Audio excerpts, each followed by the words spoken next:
대방강불 하원경이여 끝없는 태어공 가운데 무수한 깨달음의 빛들이 찬란하게 피어나는 모습이네. 이보다 뛰어난 장엄 어디 있으며 이보다 거룩한 빛 어디 있으리. 하나 가운데 일체요 일체 가운데 하나이니 무사이한 하음의 경계가 중중무진하게 펼쳐지네. 사물 속에 이치가 있고 이치 속에 사물이 있으니 일념이 곧 무량겁이라. 있는 그대로 하음 이치 아님 없도다. 이와 같이 빛나는 하음의 세계요 시방세계에 두루 빛나는구나.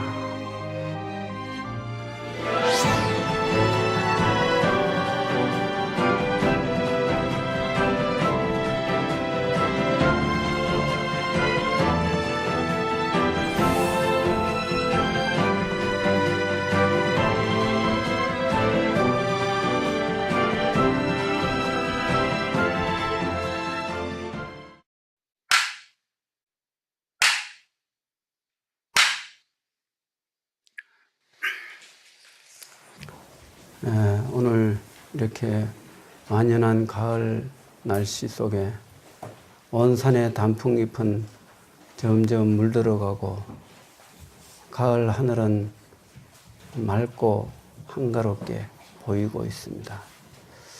이 좋은 가을, 우리는 이 가을을 통해서 우리의 삶을 한번 돌이켜 볼 수 있는 기회를 만들 필요가 있습니다. 사람은 가을에 이렇게 접하게 되면은 뭔가 인생에 대해서 심오한 그런 그 생각을 하게 마련이죠. 봄에 새싹이 돋아서 여름에 자라고 가을에 결실을 거두는 것, 이것이 어쩌면은 인생도 그와 같은 그 모양으로 흘러가는 것을 느낄 수 있는 거죠. 그래서 흔히 가을은 결실의 계절이라고 그러죠.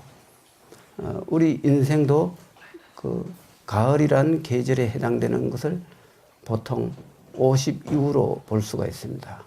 50 넘으면은 인생의 가을을 뜻하는 거예요. 여기 계신 분들 거의 다 50 넘었지 않습니까?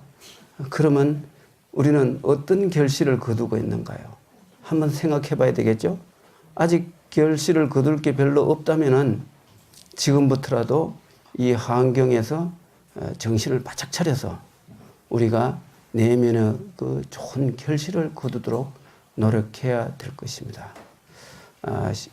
13번째 하음법회, 오늘은 제11 정행품을 요점을 강서를 하겠습니다. 자, 그 펴시면은 서시가 먼저 나올 겁니다. 가을 하늘 같은 마음, 바람 없는 푸른 하늘에 한 점 흰구름 두둥실 떠간다. 여기 주고 받음 없으니 있는 그대로 청정하구나. 누가 만일 여기에서 이름과 모양에 걸리지 않고 없고 이름에 마음 두지 않으며 원친과 선하게 평등하다면 눈을 떠서 산을 보거나 발을 움직여 길을 가는 것, 이 모두가 문수의 마음이요 거룩한 보현의 행위다. 한마음 청정하며 이것이 84,000 공덕이네. 정행품에 대한 대의를 이렇게 시적으로 한번 읊어봤습니다. 정행이라는 것은 깨끗할 정 행할 행이란 말이니 깨끗한 행을 닦아야 한다는 뜻으로 부처님께서는 이 품을 설했습니다. 우리가 모든 일을 하는 데는 바탕이 필요합니다. 과학자는 과학을 발전시키기 위해서는 어떻게 해야 되겠습니까? 가장 그 합리적인 사고를 갖춰야 되겠죠. 그런 그 합리적 사고 속에서 철저한 물질을 개발시킬 수 있는 그 지혜와 기능이 생겨나겠죠. 그것은 과학자에 있어서 그 원천적인 그 기술, 그 마음 자세 이런 게 필요하듯이 우리가 인생의 머나먼 그 길을 가는 길에서는 먼저 우리 자신이 청정한 바탕을 이뤄야 돼요. 청정이라는 그 바탕을 이루지 못하면은 그 다음에 결실은 기대할 수가 없습니다. 모든 선행의 근본은 청정에 있기 때문이죠. 그래서 화엄경 11번째 품은 깨끗한 행을 이뤄야 한다는 그 내용으로 이루어져 있습니다. 그래서 두 번째, 본품의 대의. 본품에서는 모든 보살과 불자들이 어떻게 신구의 삼업을 닦고 실천해야 하는지 구체적으로 질문하고 답하는 내용이 나온다. 정행품의 내용은 문수보살이 신구의 삼업에 관한 108개 내용을 지수보살에게 질문하고 지수보살은 구체적으로 140개 내용을 가지고 140개 대원을 일으켜 높은 단계로 나아가도록 하였다. 그래서 본품의 내용은 대승보살이 갖춰야 할 덕목에 모두 있으므로 대승보살계라고 할 수 있다. 여기에서 지금 그 질문이 108개가 나오고 그 질문에 대한 답이 140개인데 그 140개가 이제 뒤에 이제 보면은 아시겠지만은 원으로 이루어져 있습니다. 나는 이렇게 하겠다. 이렇게 그 원을 세우는 거죠. 그것은 그런 원을 통해서 그 질문의 뜻은 의문을 푸는 데 뜻이 있는 게 아니고 그 질문을 통해서 우리는 그 청정한 행을 이루고자 하는 데 뜻이 있기 때문에 청정한 행을 이루려면은 간절한 원력이 있어야 된다는 거죠.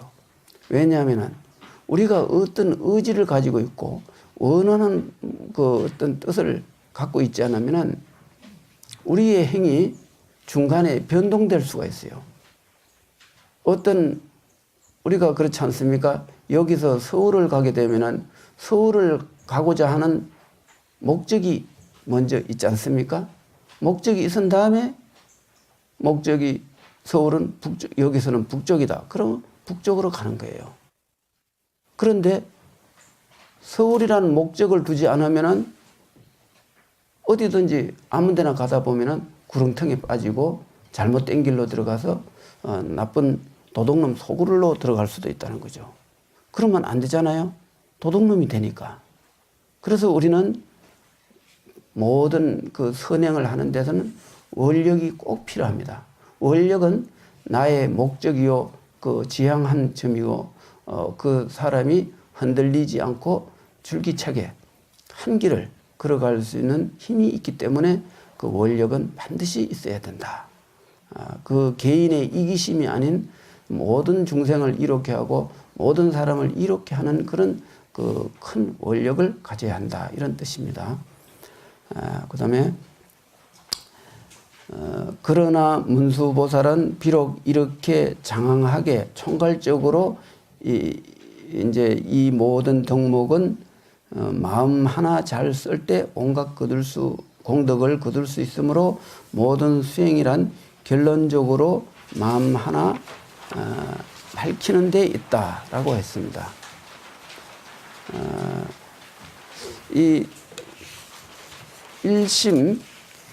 일심청정, 이제 이것이 이 문제, 모든 질문의 근본적인 답이 되는 거죠. 그래서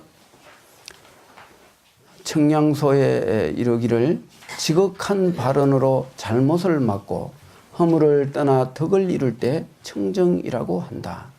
또 자비와 지혜로 중생을 제도하고 일체를 초원하는 것을 청정이라고 한다. 이 뜻을 얻으면 발을 들었다 놓는 것도 문수의 마음이요. 견문각지, 보고 듣고 깨닫고 알고 하는 이 모든 것도 다 보현의 행이 된다. 마음이 혼탁하지 않음을 청정이라 한다. 라고 청량서에서는 말했는 거죠. 이처럼 하엄경 정행품은 하엄의 수행자가 반드시 지녀야 할 덕목이 있으므로 우리는 이 품의 내용을 잘 기억하고 실천하도록 노력해야 한다. 이것이 이 본품의 대의라고 할 수 있습니다. 그래서 지금까지 그 하은경의 그 내용에서는 보다 굉장히 좀 이렇게 알아듣기 쉬운 그런 내용이라고 볼 수 있습니다. 이 내용을 보면은 출가한 스님들과 또 제가에 사는 불자들 다 같이 이렇게 지켜야 할 내용들이 140개가 나오는데 여기서는 내가 지면 관계상 40가지 중요한 것만 40가지를 추려서 이렇게 정리를 해봤습니다. 본품의 요점. 이때 문수보살이 지수보살에게 물었다. 불자여 보살은 어떻게 신구의 삼업으로 허물 없이 살아갈 수 있으며 어떤 것이 해롭지 않는 삼업이며 어떤 것이 불태전의 삼업이며 어떤 것이 청정한 삼업이며 어떤 것이 구족함을 얻는 것이며 어떤 것이 청량할 수 없는 수승한 지혜이며 어떤 것이 육바라밀과 사무량심을 얻는 것이며 이렇게 등등이 108개 그 질문을 했습니다. 그런데 여기서 보면은 이 주로 신구의 삼업을 많이 이렇게 이야기했죠. 신구의 삼업으로 어떻게 허물 없이 살아갈 수 있으며 또 해롭지 않게 사는 그 삼업이 무엇이며 또 불체전의 그 경지에 나아갈 수 있는 그 삼업 수행이 무엇인가 이렇게 말을 했습니다. 삼업이라는 것은 신구이 몸과 입과 마음을 말하는 거죠. 여기서는 마음이 우리의 그 근본 체성을 말하는 게 아니고 우리의 뜻, 생각을 말하는 거예요. 그 뜻 이자라 그러죠. 그래서 몸과 입과 뜻 이렇게 볼 수가 있습니다.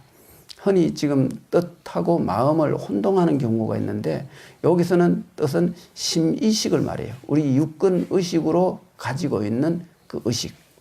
6번째 의식을 의식 그 신구의 가운데 의식에 해당되는 거예요.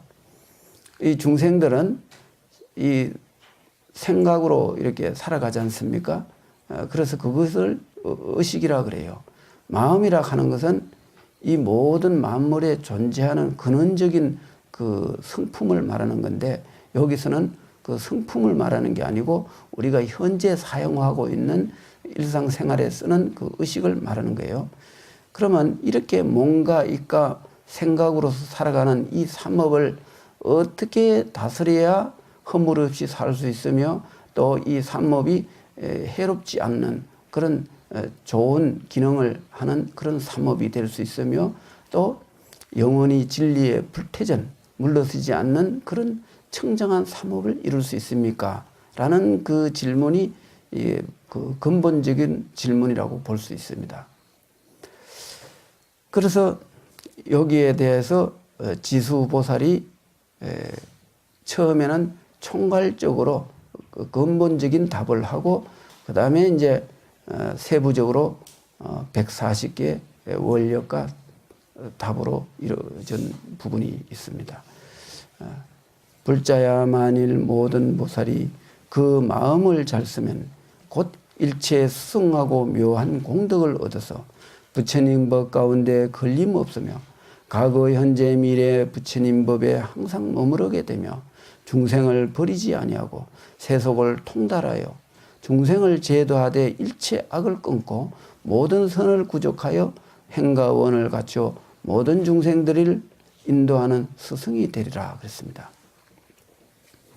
여기서 결국은 그 마음을 잘 쓰면 요거거든요. 그 마음을 잘 쓰는 요게 핵심입니다. 왜 여기서 그 마음을 잘 쓰라고 했을까요? 마음은 뭐라 그랬습니까? 일체 유심조라 그랬죠? 일체 모든 건 마음에서 짓는 것이다 그랬어요. 하은경의 내용이 일체 유심조가 나옵니다. 응간 법계성하라. 응당이 법계의 성품을 가내보라. 일체 유심조다. 일체 모든 것은 다 마음의 작용이다 그랬어요. 그렇다면은 모든 것은 근본은 마음이라는 걸 우리는 부처님 말씀을 통해서 확연히 알 수가 있습니다. 그렇다면은 이 마음을 잘 쓰는 데서 일체 수승하고 묘한 공덕을 얻어서 부처님 법 가운데 걸림없으며 과거, 현재, 미래 모든 부처님이 항상 법에 머무르게 되며 중생을 버리지 않고 세속을 통달해서 중생을 제도하되 일체 모든 악을 끊고 모든 선을 구족하며 행과 원을 갖추어 모든 중생을 인도하는 스승이 된다 그랬습니다. 그렇다면 우리는 이 마음을 어떻게 써야 되느냐 하는 문제가 생겨나죠. 여기에 대해서 지수보살은 140개 마음 쓰는 법을 구체적으로 밝힌 거예요. 그래서 요거를 잘 보셔야 돼요. 우리 여기 불자들은 이 나눠준 이 팜플렛, 이 쪽지를 버리면 안 돼요. 이런 내용을 늘 이렇게 가까이 두고 내가 요 내용에 따라서 행동에 옮길 수 있도록 노력을 해야 되기 때문입니다. 여기서 먼저 그 선용기심, 그 마음을 어떻게 쓸 것인가, 어떻게 잘 쓸 것인가 하는 내용입니다.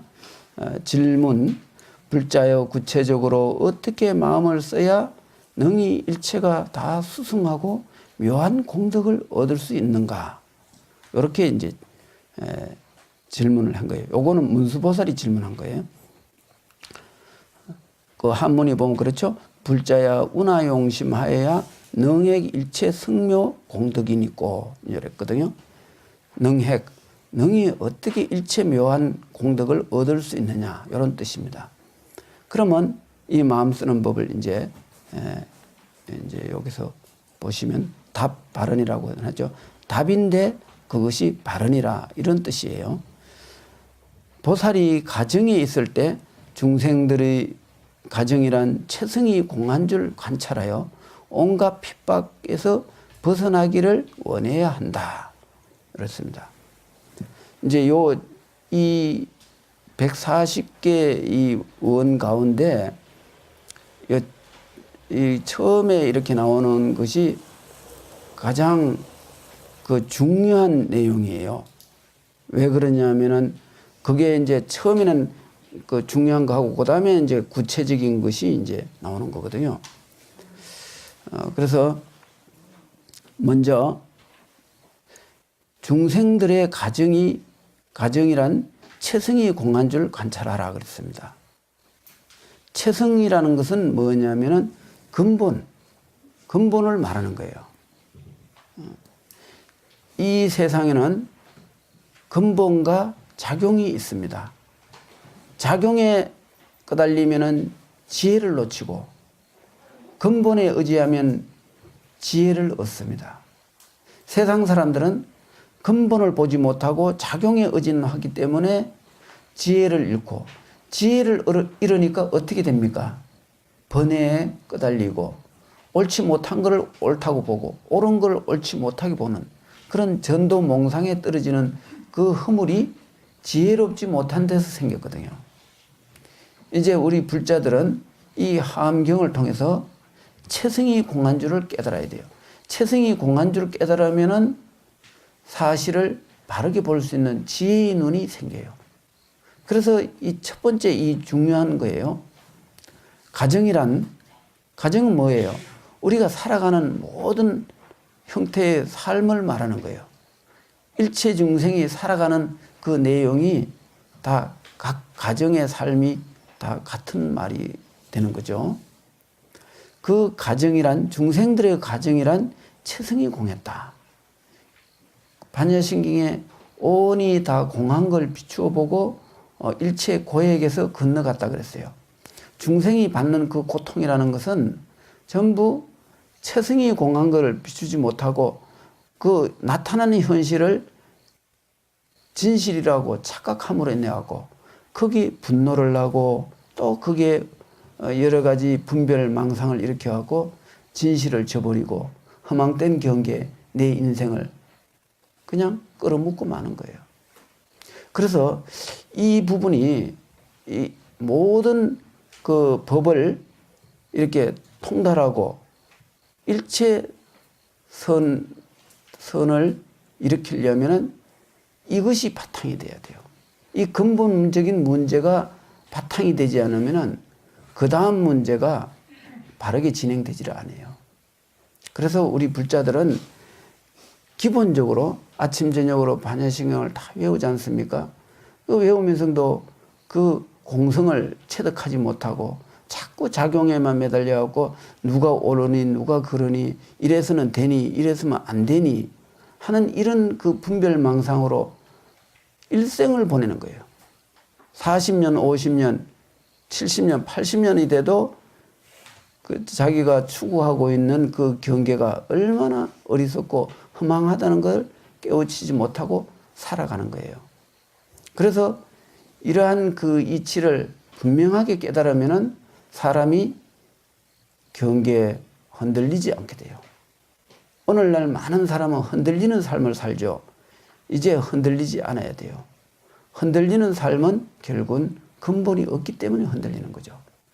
이제 우리는 선악과 시비와 모든 세속적 그 허망한 경계에 그것을 공한 것으로 비추어 본다면은 어떤 것으로도 흔들리지 않는 거죠. 단지 공했다고 그냥 인식하는 정도 갖고는 안 돼요. 스님이 공했다 하니까 그냥 그런갑다. 이래 갖고는 그 공의 효과가 나타나지를 않습니다. 그러면 어떻게 해야 돼요? 우리는 이 몸과 입과 마음을 잘 단속해야 되고 나머지 모든 그 마음 현상을 밝게 비추어 보고 더 이상 그 경계에 흔들리지 않는 그리고 그 공의 체성을 깊이 느끼고 거기에 끄달리지 않는 그런 마음 자세가 이루어져야만이 그 체성을 통달할 수가 있고 거기에 이제 그 체달된 경계에서 그것을 응용할 수가 있는 거죠. 그래서 우리 불자들은 이 한 가지 이치에서 근본을 확실하게 갖춰야 나머지 140개의 원력을 다 이렇게 차례차례 실현할 수가 있습니다. 이 첫 번째 구절 체성이 공한 도리 이것을 깨우치지 않고는 다른 거를 아무리 내가 좀 잘 살아야 되겠다. 착하게 살아야 되겠다. 남을 괴롭히지 말아야 되겠다. 등등이 여러 가지 선행을 생각했다 해도 그 선행을 실천할 수가 없는 거죠. 그 마치 그 물과 기름이 서로 어울리지 못하듯이 우리는 생각과 행동이 일체가 되지 않는 거죠. 그러나 우리는 이것이 하나가 되도록 노력을 해야 돼요. 근데 그것을 노력하기 위해서 나머지 이렇게 그 140가지 이 내용을 우리가 하나하나 이렇게 보면서 잘 이렇게 마음을 다스려 나가야 됩니다. 그래야 우리가 체성이 공한 그 도리에 저절로 개합이 되는 거죠. 그리고 나머지 여기 부분들은 이렇게 집에 가서 찬찬히 이렇게 보시면서 이렇게 보면 뭐 이해되는 것도 있고 안 되는 것도 있겠죠. 그렇지만 이해 안 되는 거는 곧 나중에 여기 내인데 와서 질문하시면 됩니다. 그러면 요 중간에 첫 번째 처자를 대할 때 마땅히 모든 중생들에 있어 원친이란 본래 평등함을 관하여 모든 애착을 떠나야 한다 그랬습니다. 이 불교에서는 원친 평등이라는 말을 쓰거든요. 사실 제법 실상 모든 법이 다 그대로 실상이라면은 원친은 평등할 수밖에 없겠죠. 왜냐하면은 일체가 다 실상을 관찰할 적에는 그 전에 먼저 그 제법 개공 모든 법이 다 공했다는 사실을 먼저 깨우쳐야 돼요. 그 공의 이치에 개합하지 않고는 실상을 말하면은 잘못되어 가는 거예요. 왜냐하면은 실상이라는 것은 이 공의 그 단계를 거치지 않고 실상을 말하게 되면은 어떤 문제가 있느냐 하면은 세상의 유의법으로 전락해요. 유의법으로. 그래서 인도의 그 불교가 망한 것을 가만히 살펴보면은 이게 학문적으로 발달된 거예요. 예, 중국처럼 수행으로 이렇게 쭉 발달됐으면은 인도의 불교가 망할 수가 없어요. 그런데 수행으로 발달되지 않고 이렇게 말하자면 불교가 흥성하는 것이 수행 불교로서 이렇게 흥성해야 되는데 교학 불교는 굉장히 위태로워요. 왜냐하면 부처님이 처음부터 수행을 통해서 마음을 깨닫고 완전한 경지에 올라갔지 책을 봐갖고 그렇게 된 건 아니거든요. 그럼 우리 교주가 그런데 그 밑에 사람들은 그 부처님 행을 따르지 않고 불교를 갖다 자꾸 머리로서 헤아리려고 하고 교학적으로 추구하니까 실행이 안 따르고 행동이 안 따르니까 결국은 이 이론만 너무 극도로 발달돼 갖고 그 공의 단계를 넘어서서 실상을 먼저 말하니까 결국은 그 이 바라문교하고 그만 합치되고 결국은 불교가 세속화되는 길이 되어버렸던 거죠. 그래서 불교에서는 이 건강경의 그 이치, 무주, 무념, 무상, 이 무주, 무념, 무상의 도리에 입각하지 않고는 우리의 그 이 마음을 밝힐 수가 없어요. 그래서 원친이 평등하다는 것은 바로 공의 바탕을 둔 말이에요. 원은 뭐냐면은 원수를 말해요. 친은 형제간처럼 부모 형제를 이제 친한 그런 친족이라 그러잖아요. 친한 가족이다. 뭐 이런 뜻인데 원수와 친척이 평등하다. 그러면은 잘 이해가 안 되죠. 그런데 이 기독교에서 예수는 원수를 사랑하라 그랬어요. 이 말하고 원친이 평등이란 말은 아주 다른 차원이에요. 원수를 사랑하라 하는 것은 이미 원수와 친한 것을 나눈 그 경계고 원친이 평등이라는 것은 원순이 나에게 가족이니 하는 그 개념이 일어나기 이전 자리예요. 그래서 훨씬 더 도 차원에서 보면 더 이게 깊은 이야기예요. 원친이 평등한데 사랑하고 말 게 어디 있어요. 사랑하면 미움이 생기는데 그렇기 때문에 원수를 사랑하라 하지만 원수를 사랑하는 게 아니라 원수하고 기독교 100년 동안 전쟁을 했지 않습니까? 그게 원수를 사랑하는 게 아니잖아요. 그래서 불교에서는 원친이 평등이다 이렇게 해요. 우리는 가정을 이끌어가는 사람들이 원친이 평등이라는 그 바탕에서 가정을 이끌게 되면은 그 가정이 아주 이상적인 가정을 만들 수 있어요. 그 이기주의라는 것은 집단으로 강하면 집단 이기주의가 되고 그 개인으로 향하면 개인 이기주의가 되고 가정으로 향하면은 가정 이기주의가 돼요. 종교의 집단에 또 그 이기심을 일으키면 종교적 이기주의가 되고 이 이기주의는 핵처럼 분열을 하면은 끝도 없이 분열되는 이기주의가 자꾸 나타나요. 그래서 우리 불자들은 철저하게 체성이 공한 것을 깨우쳐서 원친이 평등이라는 그 근본적인 그 어떤 뜻에 입각해서 우리가 생활을 할 줄 알아야 돼요. 그러면은 그 사람은 어떤 것도 걸릴 게 없어요.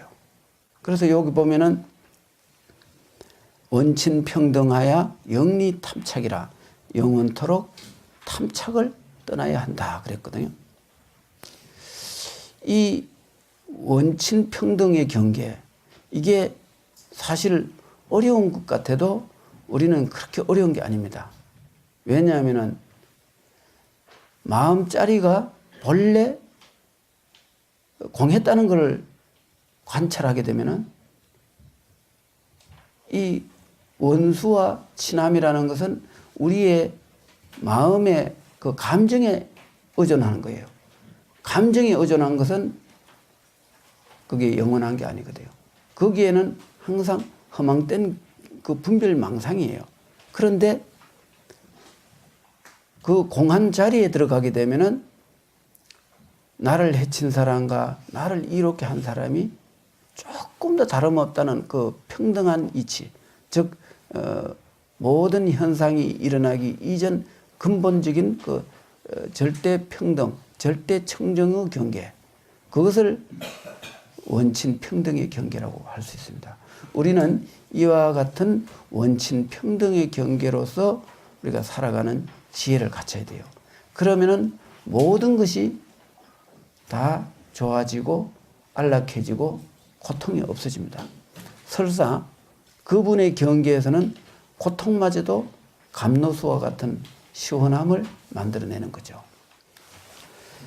여기서 보면은 이 내용을 대충 보시면 알겠지만은 일체 행동을 하는 데서 거기에 대해서 항상 원력을 세우라고 되어 있어요. 이 원력이 참 중요한 거죠. 그래서 심지어 여기 끝에 보면 이런 말이 나오죠. 밥을 먹을 때는 모든 중생들이 부처님 법 수행하는 것으로 밥을 삼고 법의 기쁨이 충만하기를 바라내야 한다. 뭐 이랬어요. 내가 그 전에 이렇게 절에 공양주 보살님들한테 항상 내가 부탁하는 말이 있었어요. 어떤 부탁을 하느냐. 절에 공양주 보살은 이 밥을 지어서 많은 신도들을 공양을 맛있게 들 수 있도록 정성을 다해야 되는데 그냥 정성만 쏟는다고 잘 안 되거든요. 그 마음의 혼이 깃들어야 된단 말이에요. 그래서 내가 늘 그런 말을 하죠. 공양을 지을 적에는 이 음식으로 모든 스님들이 또 모든 불자들이 다 해탈하여지다.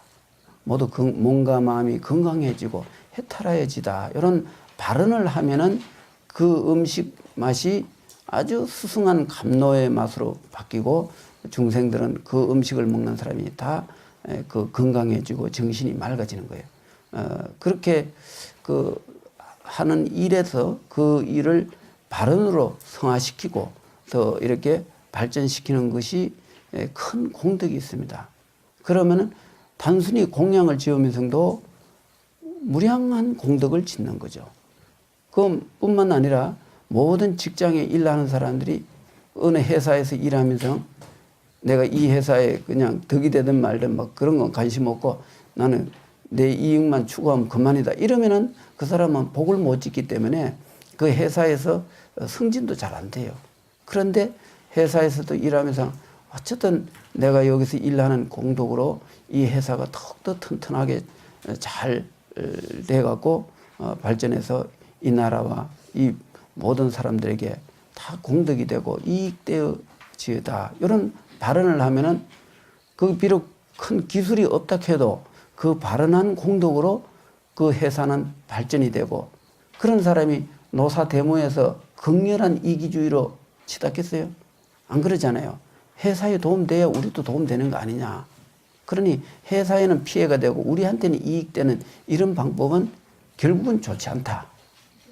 이런 생각을 하게 되는 거예요. 그렇기 때문에 항상 마음의 발언을 하면은 모든 사람이 다 이롭게 되는 쪽으로 행동할 수밖에 없어요. 그런 내용이죠. 그리고 목욕할 때는 모든 중생이 몸과 마음의 때가 없어져 안가박이 청정하고 빛나길 바라내야 된다. 이렇게 돼 있거든요.